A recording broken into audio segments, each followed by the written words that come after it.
The reports that we're talking about are online at our website, cis.org.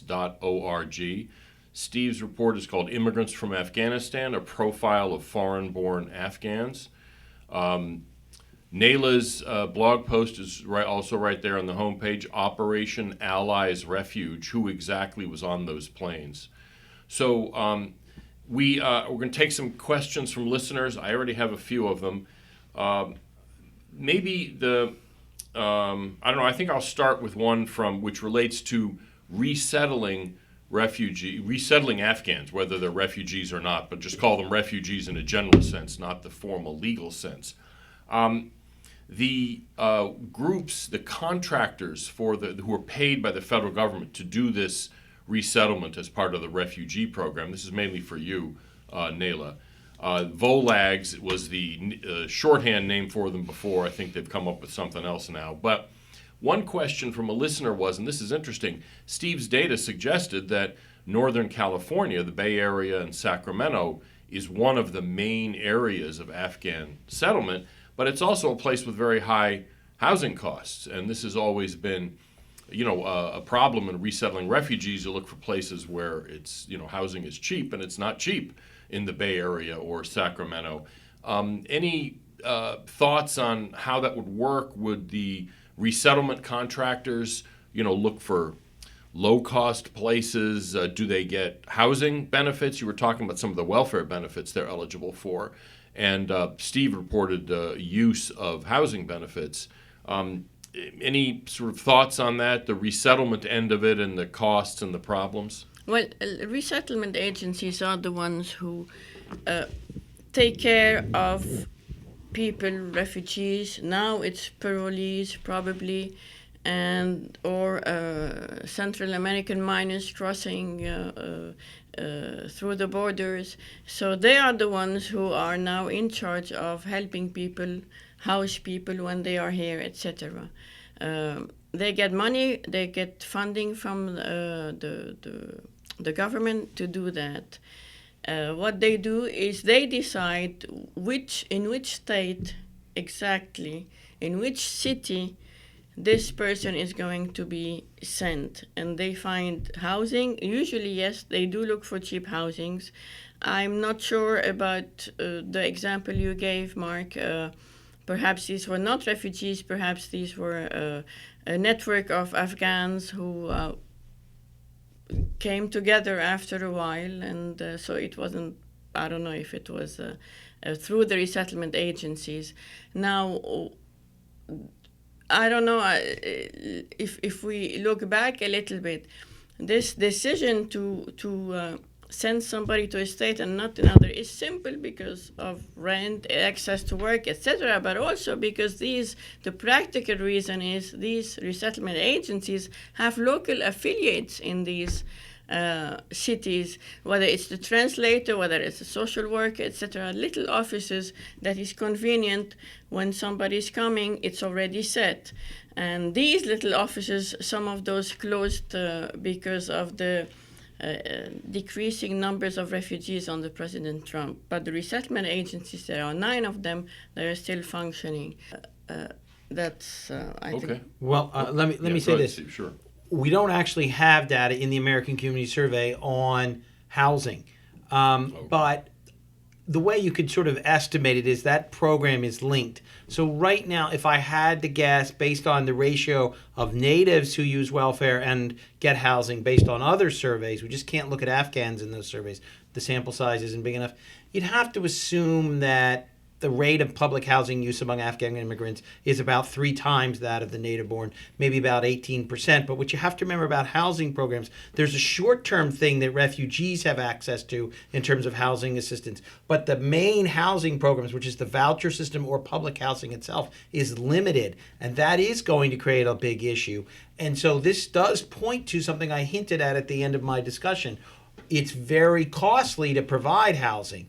Maybe one of the things we could do if we want to help more people is help them resettle in neighboring countries where, of course, the cost of living is much less. The level of development is much more similar to Afghanistan rather than the much more costly process of bringing people here and helping many fewer people with the amount of money that is available. This money's always limited. And housing does highlight that challenge. It's enormously expensive, but less so in the neighboring countries. It'd be enormously expensive here. And just to be clear, it's Afghanistan's neighboring countries, not our neighboring countries. Can I add yes, something, Nayla, sure, Mark? go ahead, Mark, yeah. I lost my thought before. What I wanted to go back in the past a little bit to talk about what President Trump tried to do, which was give local and state officials the veto power to say, no, we don't want to accept refugees because we don't have the resources, etc., etc. That is off the table totally with the Biden administration. So states do not have a say as to who is sent to their cities and communities. And a last point on this, resettlement agency, yes, they find housing in the beginning, they find work for these refugees or other, now perhaps parolees, etc. But they also introduce them to all the benefits available to them, whether it's federal or whether it's state and In a sense, that's kind of the job of the resettlement groups, is signing up refugees for welfare. But they seem to be doing an even better job. Right. That's why the welfare use went up so much. Even though the income doesn't seem to have deteriorated. The share of immigrants from Afghanistan in poverty or near poverty hasn't gone up, just their welfare use rate has. Now, it's always been high, but it didn't get worse. Just the welfare use rates increased. Yeah. Go ahead. Yeah, Dan. Yeah, I was just going to add that Nayla had mentioned the continuing resolution. It's my understanding that there's $30 billion buried in there that they are hoping to be able to use for Afghan resettlement.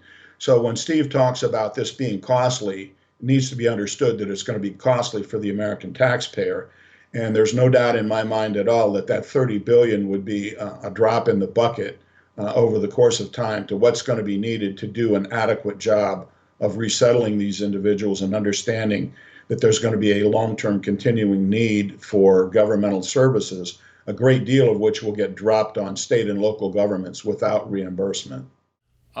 Dan, there's a question. This is kind of from me, really. We didn't get this question from a reader, but I think it's something that needs to be highlighted.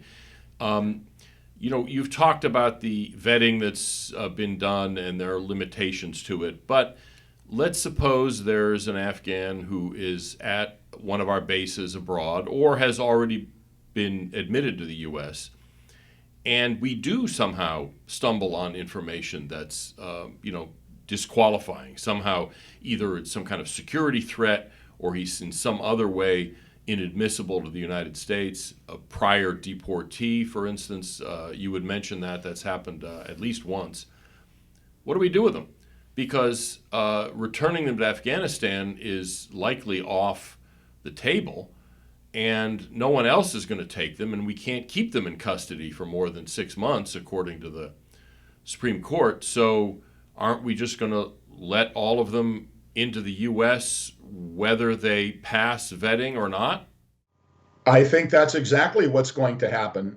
You're going to have a problem getting rid of these people in terms of expatriating them, because they will rely on the provisions of immigration law having to do with withholding from deportation and the Convention Against Torture.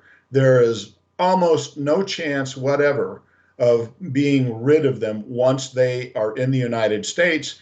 And even if they are in a U.S. military airfield, whether it's in Germany or Qatar, for all intents and purposes, you can't just shove them out the gate into Germany or into Qatar. They're ours. And ultimately, if we can't find a place to take them to other than the United States, they're going to get paroled into the United States and live lives of limbo on the streets without a green card, without refugee status. But for all intents and purposes, physically, they will be here, and that means we will have to live with whatever trouble attends to their existence in this country. So let me direct another question to, I guess this would be for, Steve already touched on this, but maybe I want to get Nayla's thoughts on this. What about resettlement elsewhere? Steve talked about how it's so much less expensive to resettle people in countries near Afghanistan. And this is something Steve's done research on. At the time, this is several years ago, his estimate was that the 5-year cost of resettling a person from the Middle East in the U.S. was 12 times greater than resettling that person in the region that he was from. What kind of options are there like that, Nayla, for people from Afghanistan? And aren't there a lot of Afghans who are already resettled in countries, neighboring Afghanistan?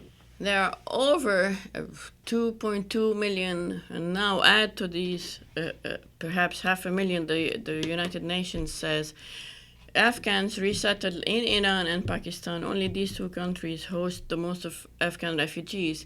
And it's interesting what you say, Mark, because most people who are fleeing their country go to neighboring countries. Most refugees stay in the region when they are. Most Syrians are in Lebanon, Jordan. A few thousand come to the United States or to the West. Resettlement is to the West is like it should be. It should be.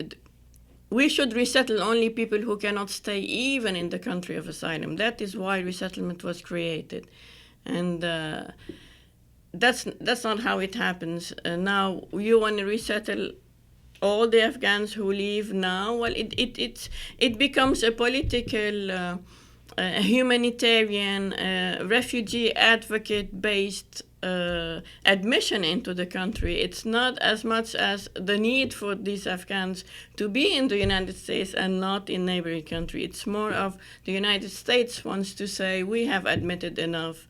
And look at us, and we're going to help them. And now it seems that the back door to resettlement is going to be parole, just like the back door for Central Americans was scam and in-country processing. So resettlement is limited in time. However, money seems to be not very limited, and all these requests for money, billions of dollars, is for these resettlement agencies to help parolees on top of the Central American minors crossing, on top of asylum seekers and the refugees. So that's a lot of responsibility you're giving them. But yes, you're right. Most refugees stay in the region, and the United Nations, we fund the United Nations Refugee Agency billions of dollars. We are the biggest funder to this UN Refugee Agency, and they help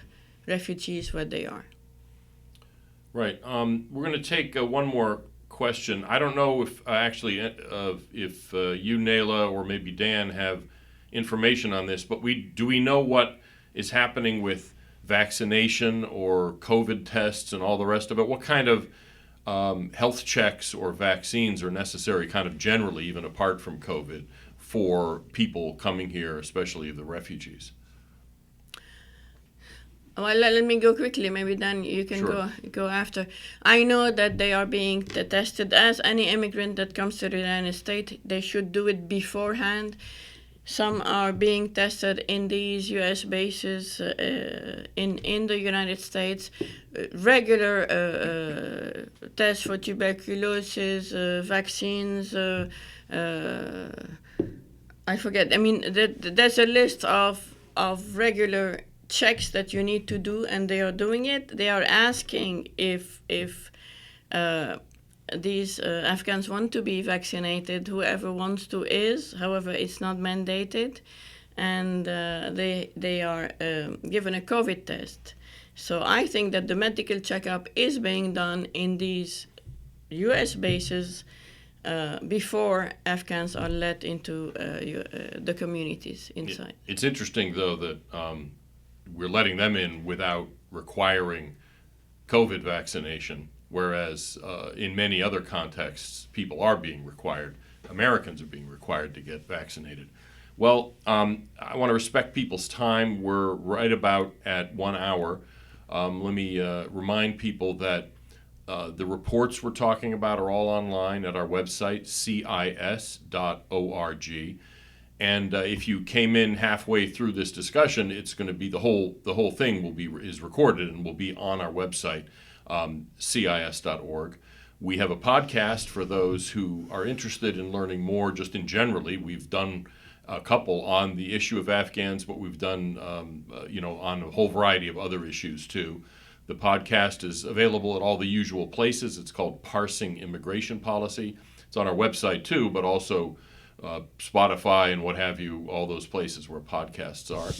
And I want to thank Dan coming to us remotely, and thank Nayla and Steve, and all of you for tuning in. And hopefully you'll be joining us for our next event. Thank you very much.